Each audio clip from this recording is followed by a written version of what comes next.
Hello, neighbors. Hi. Happy Monday. So sorry. I've been scrambling all weekend. We've had the TML conference and it's here in Chattanooga. So I tried to get things as prepared as I could for tonight. But I just did not have time to get to everything. So I'm sorry for the late notification that I put out earlier. Thank you for your patience with me. And I had to do it early because I have another commitment tonight with the conference. So anyway, we'll get started. We do kind of have a longer agenda. The first 3 items are only for our work session. So we're going to be doing some employee recognitions. We have a new firefighter and we have a new streets division supervisor. So we'll get to be introduced to them during the work session. And then item number 2, we're going to be reviewing and discussing initiating the disposition of real property. Well, real property in local government terms is property that we own as a city. So this is particular to 2 parcels that we own on Goodson Avenue. Typically that's related to like back taxes that were owed at some point in time, and almost always whenever those are disposed of, like Hamilton County gets a portion, we get a portion.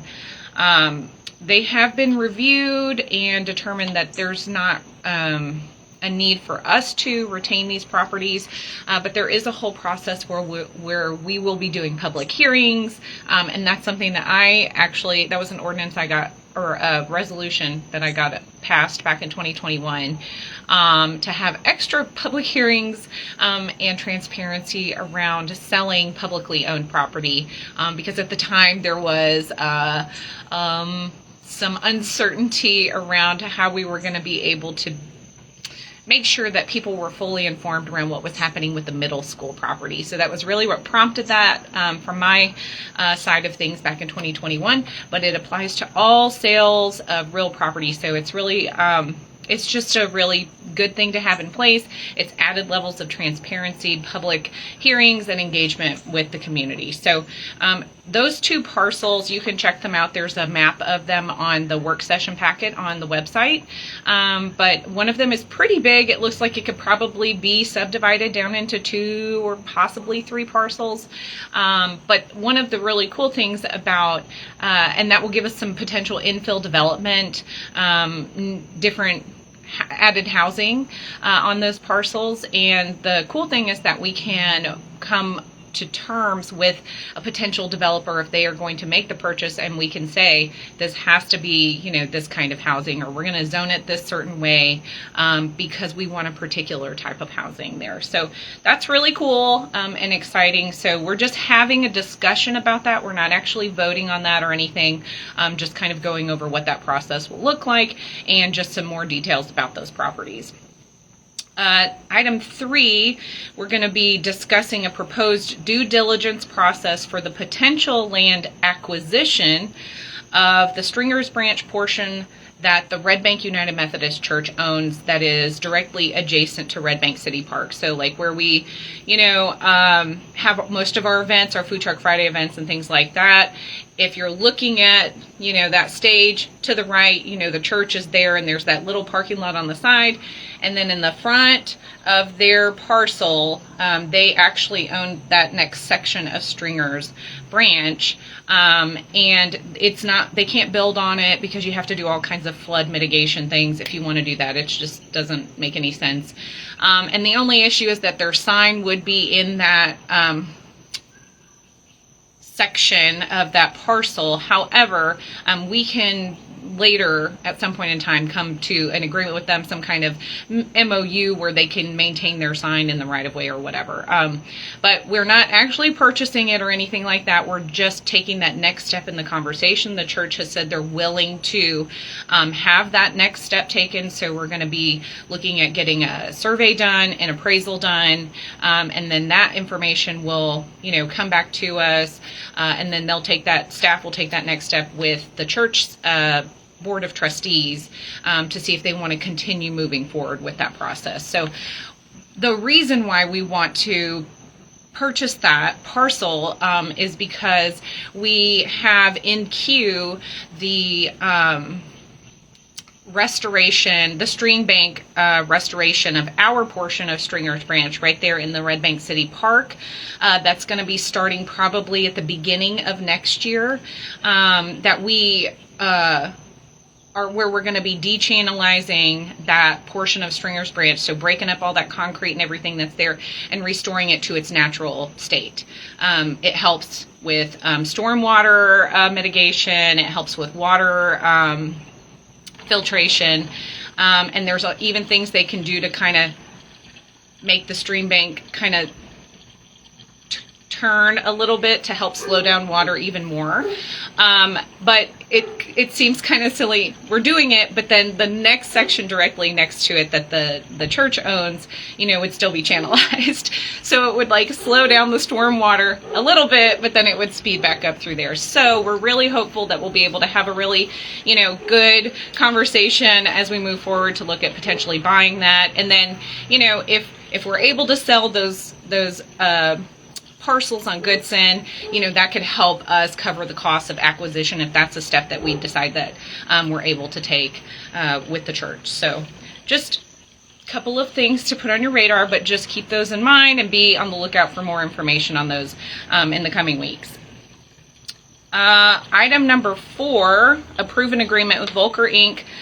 for survey and geotechnical services for Pine Breeze Road. So there is a culvert impairment on the bottom of Pine Breeze Road as you're heading toward, I think it's Hamilton Avenue or Street or something, like as you're approaching the North Shore. And there is a slight failure on the side, so there's some stormwater runoff issues there. So we have an on-call services with Volker, so they are going to be doing a survey and geotechnical survey, of that, and let us know what next steps would be. That's going to be $26,435. So yeah, we have to do that because it's failing. So we're going to take a look at that, and then we'll see what the next steps are as far as repair. Item number 5, approve the purchase of a dump truck, salt spreader, snow plow for the Public Works Department in an amount not to exceed $199,966.12. This is a budgeted purchase. We already voted to budget for that. That was included in the loan that we just recently took out. So that's already funded. We're just actually approving the purchase of that ahead of potentially any snow. We don't actually have one that's operational right now, so that will be very helpful with potential snow coming up, because we never know what weather's going to be like in the wintertime here in the Tennessee Valley. Item number 6, approve an emergency replacement of the heat pump air unit at the police department. So they had a heat and air unit. It was not operating very efficiently, kept having to spend more and more money on maintaining it, and then it just got to the point where it wasn't keeping anything cool. The temperature was getting up to 87 plus degrees in our detectives' offices, so we're needing to approve an emergency replacement of that unit, and it's going to cost $11,680. That those funds are going to come from our facilities management maintenance budget, so that is included in our budget, so those are budgeted funds that will be used for that. Item 7, we're going to be talking about approving an agreement with Urban SDK for transportation analytics. Costs to be shared by Public Works and the Police Department at a cost not to exceed $14,825. So this is a subscription service to this software. We get access to public data that's already out there from GIS and cell towers, and it lets us know like traffic speeds in certain areas. We can actually check from anywhere throughout the city, and that's going to help give us data to determine where we might need to have, speed radar signs set up, or, other kinds of issues that come along that help us identify and target those areas that need to be looked at better. Looking at them for potential redesign, if it's just a dangerous intersection where there's a lot of crashes happening or things like that. So we're going to be talking about that, and then I'm not positive, but I think it's just a 1-year subscription, and we just have to renew that every year. But anyway, tune in for the conversation tomorrow to double check me on that. Item number 8, I'm so excited about this one, guys. I'm so pumped. I literally cried when we were told that we got this. We're going to be voting to accept the award for the Project Diabetes Grant in a no match amount of $402,300. Jeffrey Graby, our Parks and Rec manager, applied for this grant with several letters of support, and it is to fund a 3-phase project of developing a trail system on Godsey Ridge, which is the big forested area up behind the swimming pool across from the community center.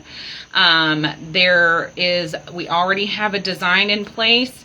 There's going to be a beginner, intermediate, and advanced trails, and they're multi-use, so you can bike on them, walk your dog, roll on them, however you move.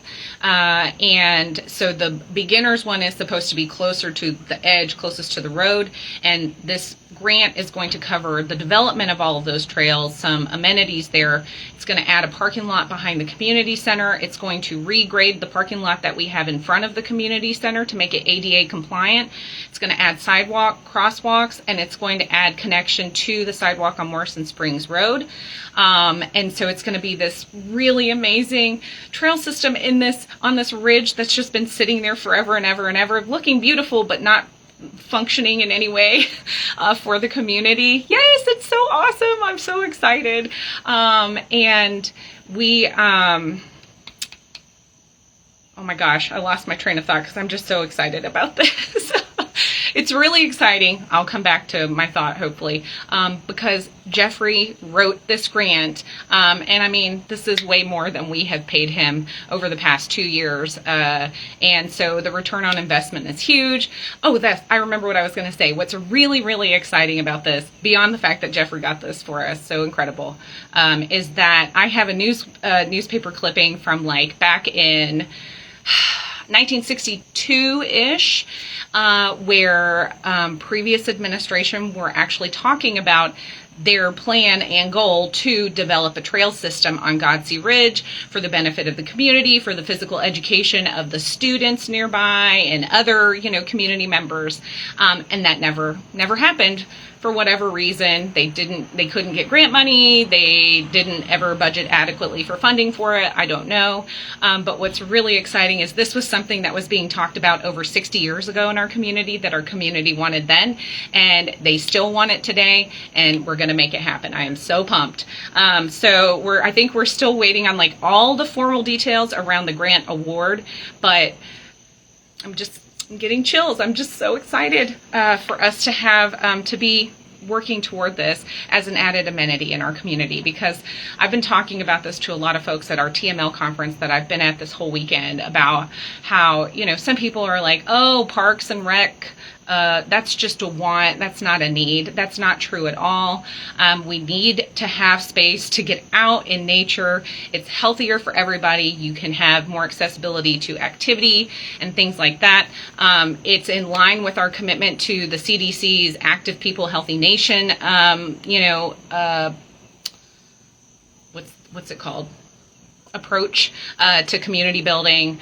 And also, sometimes we don't want to leave our community to access these things. Sure, Chattanooga has a lot of these things going on. We have a lot of access to outdoor amenities across the county, but sometimes we want to be able to just go somewhere in our own backyard. So I'm just really pumped about this, guys. So be sure to give a shout out to Jeffrey, or give him a high five next time you see him, because this is pretty incredible for our community. Item number 9, we're going to talk about authorizing, applying for, and accepting the Tennessee American Water Company firefighter grant. We've applied for this every year for the past few years, and we've gotten it. I don't think it's like highly competitive, and I think they pretty much anybody who applies gets it. It's about $1,000. And I don't know exactly if we get it what our fire department plans to use it on, but in the past they've used it for like uniforms, boots. They've used it for fire hydrant adapters and things like that, just little equipment pieces just to help offset some of their costs just a little bit. So any little bit of grant money helps, and we're very appreciative to Tennessee American Water for offering that year over year. Item number 10, this one's also pretty exciting.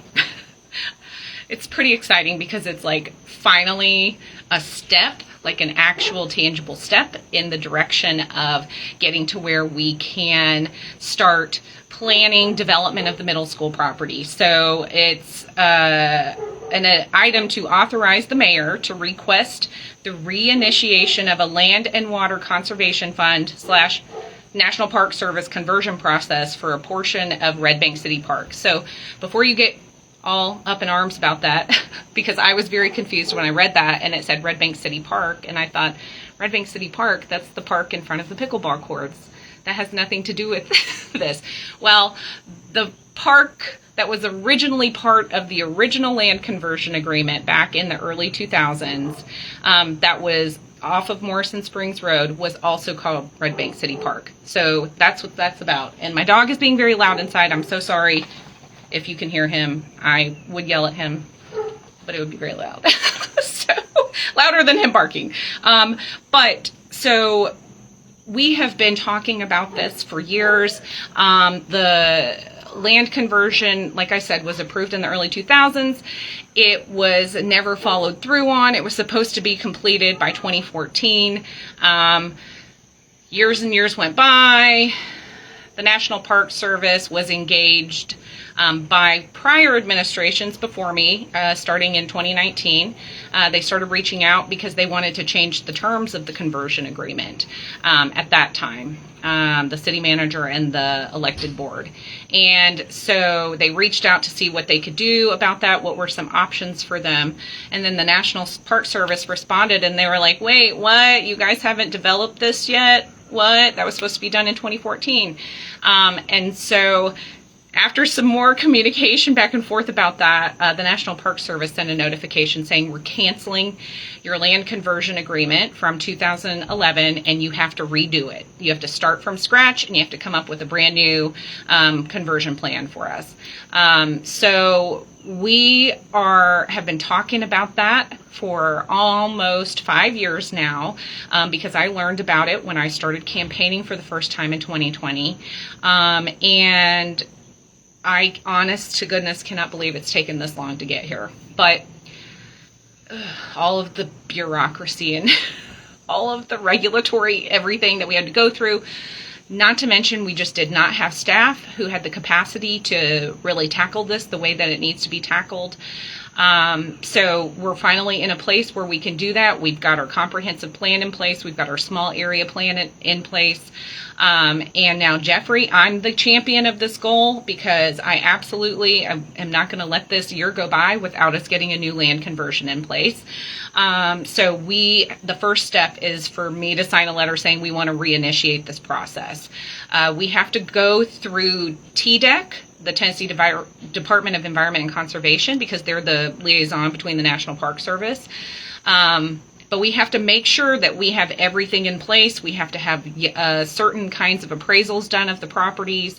We have to have a proposal, like a conceptual proposal, to submit to them to consider that's going to replace the recreation that was lost when we traded the properties back in the early 2000s, and that was some ball fields. So we have to figure out what kind of recreational options we have that we can use to replace what was lost. But we have to pay a $10,000 application fee to TDEC And so we have to have all of our ducks in a row because we don't want to pay that $10,000 application fee more than once. We want to know that everything is like ready to go, is good, is acceptable, is in line with all of the criteria and requirements for the National Park Service for land conversion. We submit it to TDEC, and then they send it on to National Park Service, and then it goes from there. But this is that first step. So this is very exciting because everybody's ready for something to happen on the middle school property, including me. So very exciting. Item number 11 is a public hearing and a first reading to rezone 171 Oak Street from R1 to RTZ. So that's R1 residential to residential townhome / zero lot line. The concept that's been submitted, it was voted on and approved by the Planning Commission, is to turn this lot where I think there's maybe a mobile home on it or something, but there's somebody who is under contract to purchase the property from the property owner, and they want to build a single family home and then 3 attached townhomes on this lot. And I think it's only like 0.6 acres or something like that. So that's nice, very nice infill development for residential units on a 0.6 acre lot. So that's what's being proposed. You can look at the concept drawing on the work session packet online if you want to see what that looks like. But we'll have the public hearing on that. We'll have a first vote tomorrow, and then we'll have our second vote at our next August meeting. Item number 12 is the first reading. I'm not going to read all this. To amend Title 14, Chapter 1 of our Red Bank Municipal Code. It's to incorporate some ordinances that had to do with the establishment of our Planning Commission back, I think it was 2001. There were some ordinances that were voted on in 2001 and then again in 2012, but they were never codified into our municipal code. So this is more like a home, what's the word? House cleaning, something like that, where we're just cleaning all of that up.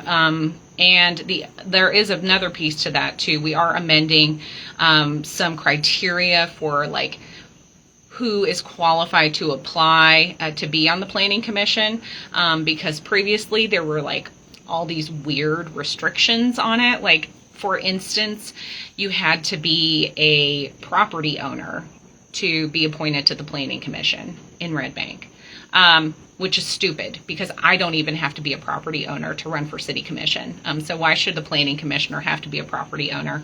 It was really just seemed kind of discriminatory against renters.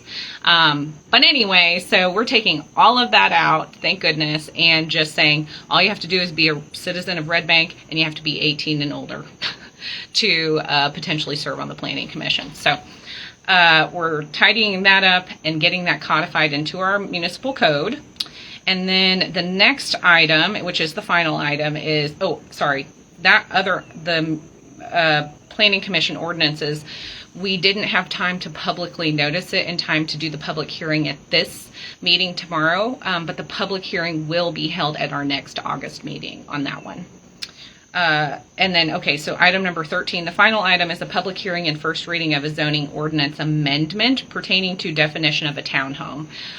So the townhome definition previously, I can't remember what it was, but it had a restriction. It restricted the number of townhome units that could be built into a townhome complex. And I think it limited it to like 6 or something like that, which is just silly anyway. So we, instead of having a maximum, where the definition is being proposed to be changed to a minimum of 3 attached townhome units.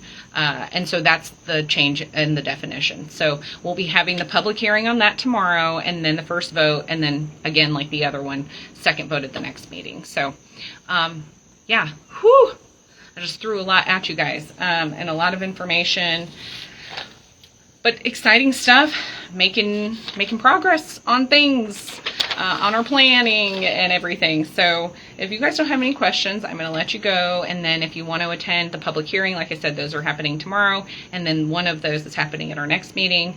Those discussions on those first 3 items are just going to be work session. We are going to be back. Thank you. Thank you, friend. Thanks, everybody, for tuning in. Really quick, I will say we are going to be back we should be back at our city courtroom tomorrow, not at the community center. So, and we are doing our second and final vote on the tax rate. Sorry, that I don't have that on my work session agenda because it's unfinished business, but it is on our agenda to vote on for the second final time at that 98-cent tax rate.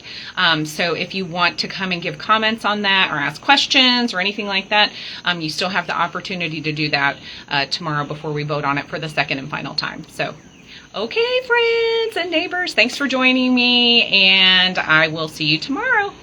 Good night.